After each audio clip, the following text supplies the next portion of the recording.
Hello बच्चों। बेटा, हमारी जो एक दो टाइप रह गई थी न्यूमेरिकल की, आज हम वही डिस्कस कर रहे हैं इस वीडियो में। ठीक है, एक लैडर प्रॉब्लम हम डिस्कस करेंगे और एक अगर दो कैपेसिटर की पैरेलल प्लेट के बीच में हम मीडियम अलग अलग मीडियम फिल कर देते हैं, डाइलेक्ट्रिक अलग अलग डाइलेक्ट्रिक वाले मीडियम को, तो कैसे उनका कैपेसिटेंस निकाला जाता है ये हम आज इस वीडियो में डिस्कस कर रहे हैं। ठीक है, तो आप ध्यान से समझिएगा। अब इस फर्स्ट प्रॉब्लम में क्या है, लैडर प्रॉब्लम में पहली बात तो ये इनफाइनाइट सर्किट है आपका, तो ये जो सीरीज है ये अप टू इन्फिनिटी तक चलती जाएगी। तो इसमें दिया क्या है, फाइंड आउट करना है आपको ए और बी के बीच नेट कैपेसिटेंस क्या होना चाहिए। तो इसने बताया कि कैपेसिटर इस तरह से लगा दिए गए हैं, ये एक सीरीज है, प्ले इस सीरीज में आपको जोड़ के दे दिए गए हैं। अब कौन सीरीज में है कौन पैरेलल में है ये हमें देखना है। तो पहले तो आपको ये करना है, यहाँ पर इस तरह के जो सर्किट आएंगे उनमें आपको ये देखना है कि कहाँ से रिपीटिशन स्टार्ट हो रहा है। ठीक है, आपको ये पता करना है बेटा कि कहाँ से रिपीटिशन स्टार्ट हो रहा है। तो देखिए ध्यान से, यहाँ पर 1 माइक्रोफेराड लगा हुआ है ए और बी के बीच, फिर 2 माइक्रोफेराड का कैपेसिटर लगा दिया यहाँ, फिर 1 माइक्रोफेराड का आ गया, फिर 2 का आ गया, फिर 1 का आ गया, फिर 2 का आया। इस तरह से ये सीरीज अप टू इनफाइनाइट चल रही है। अगर मैं आपसे कहूं क्या 1 के बाद ये सीरीज अपने आप को रिपीट कर रही है? नहीं मैम। तो बेटा आप देख रहे होंगे मैंने एक ऑरेंज कलर से डॉटेड लाइन बना रखी है, तो इस लाइन यानी 1 और 2 इन दोनों के बाद हम देखें तो इसी तरह से पेयर बनते जा रहे हैं, ऐसे ही जुड़ते जा रहे हैं कैपेसिटर, यानी इनके बाद क्या होने लग गए हैं, ये एक दूसरे को रिपीट कर रहे हैं, यही दोबारा फिर तिबारा फिर इस तरह से चलता जाएगा। तो बेटा ये कुछ सर्किट इस तरह से सोल्व होंगे कि इनफाइनाइट सीरीज वाले हैं। तो हम क्या करेंगे, हम मान लेंगे, हमें यहाँ पर मान के चलना पड़ेगा। तो हम यहाँ मान लेंगे कि ए और बी के बीच जो नेट कैपेसिटेंस है, नेट कैपेसिटेंस वो हम सी मान लेंगे।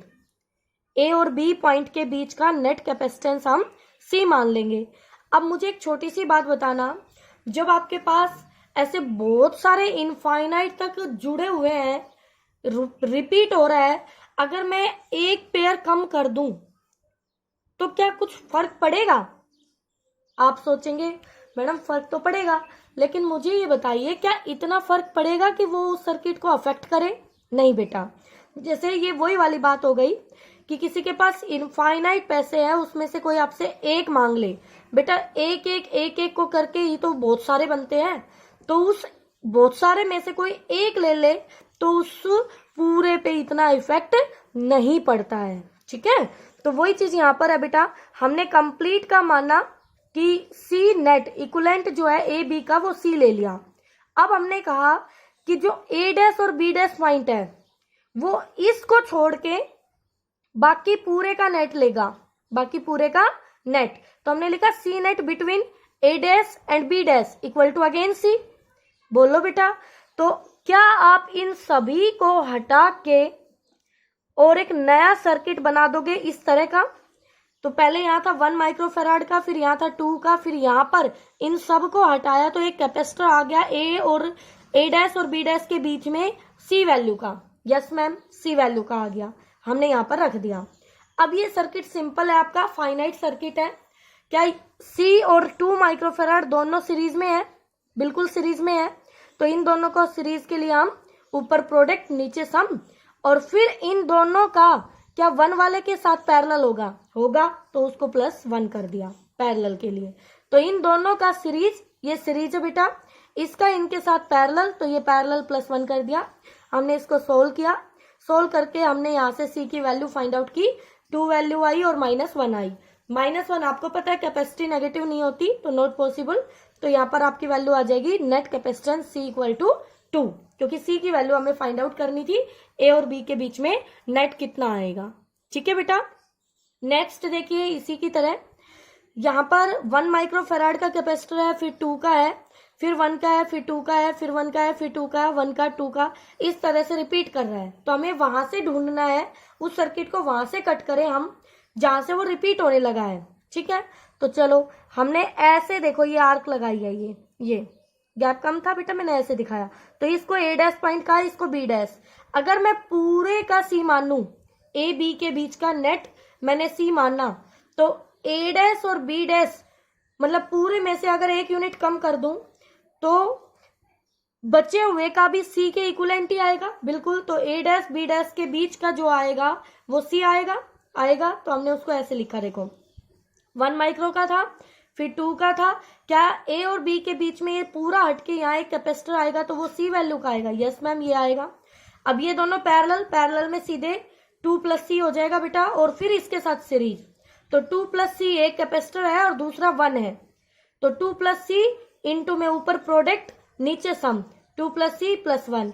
तो इसको हम सोल्व करेंगे तो क्या C की वैल्यू हम निकाल सकते हैं? ये आपका टास्क है, आप C की वैल्यू फाइंड आउट कर लेना, ठीक है बेटा। तो इस तरह से आप लैडर प्रॉब्लम कर सकते हैं। अब नेक्स्ट टाइप क्या है वो और देख लीजिए, बहुत ही इंपॉर्टेंट है, क्वेश्चन पूछे जाते हैं एग्जाम में। अब इसमें देखना अच्छे से। हाँ जी, सबसे पहले बेटा हमने फर्स्ट फिगर में लिया है 2 प्लेट है कैपेसिटर की और उनका सेपरेशन D है, एरिया A है, ठीक है, और उनके बीच में वैक्यूम या एयर है। तो कैपेसिटी हो गई ε0 A/D। अगर हम सेकंड फिगर में पूरे मीडियम को किसी डाइलेक्ट्रिक से रिप्लेस कर देते हैं तो उसकी कैपेसिटी हो जाती है K टाइम्स, सभी को मालूम है K टाइम्स हो जाती है, ठीक है। अब बताइए, हम इस तरह से फिल ना करें, पार्शियली फिल करें, आधे में कुछ 1/3 में कुछ, ठीक है, तो फिर कैसे हम नेट कैपेसिटी निकालेंगे? अब देखिए बेटा, हमारे पास area of the plate A given है, D separation of 2 plate given है, ठीक है। तो अब हमारे पास थर्ड फिगर में क्या कहा उसने कि पैरेलल टू प्लेट हमने डिवीजन कर दिया, पैरेलल टू प्लेट हमने डिवीजन कर दिया, ठीक है। ये डॉटेड लाइन आप देख रहे हैं। तो इस पार्ट में हमने K1 डाल दिया डाइलेक्ट्रिक और इसमें K2 डाल दिया। तो 2 अलग अलग डाइलेक्ट्रिक डाल दिए, तो अलग अलग मटेरियल, तो अलग अलग कैपेसिटी। बोलो बेटा, यहां पर एक टर्मिनल, यहां पर दूसरा टर्मिनल और बीच में ये तीसरा पॉइंट क्रिएट हो जाएगा जहां पे इन दोनों कैपेसिटर की एक एक प्लेट जुड़ रही होगी। तो ध्यान से सोचिए, इसकी कैपेसिटी C1 होगी, इसकी C2 होगी। पहले तो ये सोचना है कि ये दोनों C1 और C2 सीरीज कॉम्बिनेशन बनाएंगे कि पैरेलल कॉम्बिनेशन बनाएंगे। मैं बाद में एक ट्रिक भी बता दूंगी आपको, बट यहां देख के भी आपको समझ में आना चाहिए। अब बेटा एक बात बताओ, जब हमने इसको ऐसे कट किया तो क्या प्लेट का एरिया कट हुआ है? नहीं मैम, इस वाले को भी पूरी प्लेट मिल रही है, इस वाले को भी पूरी प्लेट मिल रही है, बट सेपरेशन डिवाइड हो गया D। तो पहले पूरा सेपरेशन D था, अब K1 D/2 में फैला है, K2 D/2 में फैला है, ठीक है। तो यहां पर इन दोनों कैपेसिटर का एक एक हाथ आपस में बंधा है और दूसरा हाथ अलग अलग टर्मिनल पर है और बीच में इनके दोनों हाथों के बीच में कोई नहीं है, तो ये सीरीज हुआ। कौन हुआ? सीरीज हुआ। तो श्योर है ये सीरीज हो गया।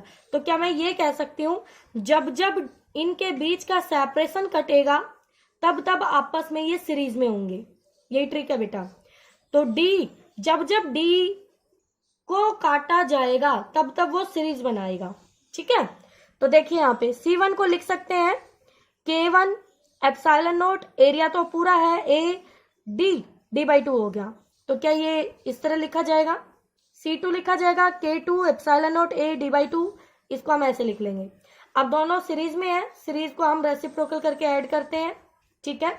मैंने इन दोनों की वैल्यू यहाँ पुट की, तो पुट करने पे ध्यान से देखिए, पलट के पुट करेंगे तो ये D ऊपर और ये वाली टर्म नीचे आएगी।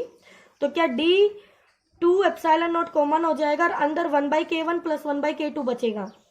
आप पहले अपनी नोटबुक में पहले आराम से पुट करना, रेसिप्रोकल करके फिर कॉमन लेके देखना। तो बताइए यहाँ से क्या इसको ऐसे लिखा जा सकता है? देखो यहाँ 1/CS की वैल्यू आई है ये, अब इसका एलसीएम लिया तो K1 K2 ऊपर गया K2 + K1, अब उसको पलट दिया है, ठीक है। तो नीचे प्रोडक्ट वाली टर्म ऊपर चली गई और सम वाली टर्म नीचे आ गई और ये भी पलटी मार गया और ये भी पलटी मार गया। तो CS इक्विवेलेंट ये आ गया आपके पास इस सर्किट का, ठीक है। अब जैसे ये कट किया, इसके अपोजिट इसको कट करते हैं फोर्थ सिचुएशन में। तो यहाँ पे हमने कर दिया प्लेट को कट करते हुए, जैसे देखो प्लेट कट हो गई, तो ऊपर वाले पार्ट को K1 को आधी प्लेट मिली और K2 को भी आधी आधी प्लेट मिली, बट D पूरा मिला हुआ है, सेपरेशन D। देखो तो अब ध्यान से अगर देखें तो इस K1 का एक कैपेसिटर ये हो गया C1 और इसका हो गया C2। तो C1 की एक प्लेट इस टर्मिनल पर, दूसरी इस टर्मिनल पर, C2 की एक प्लेट इस टर्मिनल पर, दूसरी इस पर। क्या ये आपस में आपको दिख नहीं रहा, पैरेलल सा हो गया है? बिल्कुल मैम, अच्छे से दिख रहा है। तो बेटा capacity K1 epsilon not, area half हो गया A/2, नीचे डिस्टेंस पूरा है D। ओके, C2 भी पुट कर दिया, both are in parallel, parallel में सीधा ऐड करते हैं C1 प्लस C2, दोनों को ऐड किया तो यहाँ से आपके पास नेट इक्विवेलेंट ये आ जाता है। ठीक है बेटा, यहाँ पे मैंने K1 K2 फिल किया है, आप 1/3 करके, और इसको K1 K2 K3 पुट कर सकते हैं, ऐसे यहाँ पे भी कर सकते हैं। तो मैंने यहाँ आपके लिए 2 टास्क दिए हैं।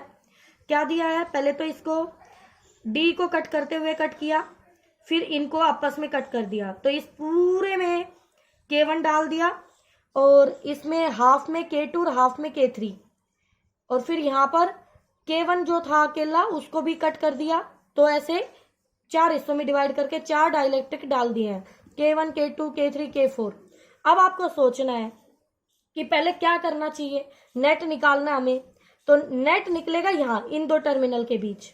तो इसका मतलब ये है कि इसका निकाले और इसका पूरे का निकाले, तो पहले हमें इन दोनों का नेट निकालना पड़ेगा। अब इन दोनों के लिए एरिया भी हाफ हो गया है और D भी हाफ हो गया है, तो पहले इनकी कैपेसिटी लिखिए, फिर इनका इक्विवेलेंट लिखिए। और ये दोनों आपस में कैसे हैं बेटा, ये दोनों आपस में पैरेलल है और फिर इसके साथ सीरीज में है। तो ऐसे यहाँ पे होगा K1 K2 आपस में पैरेलल है, K3 K4 आपस में पैरेलल है, और फिर ये सीरीज होगा। तो इस तरह से आपको कैलकुलेट करना है, ये आपका खुद का काम है। ओके बच्चों।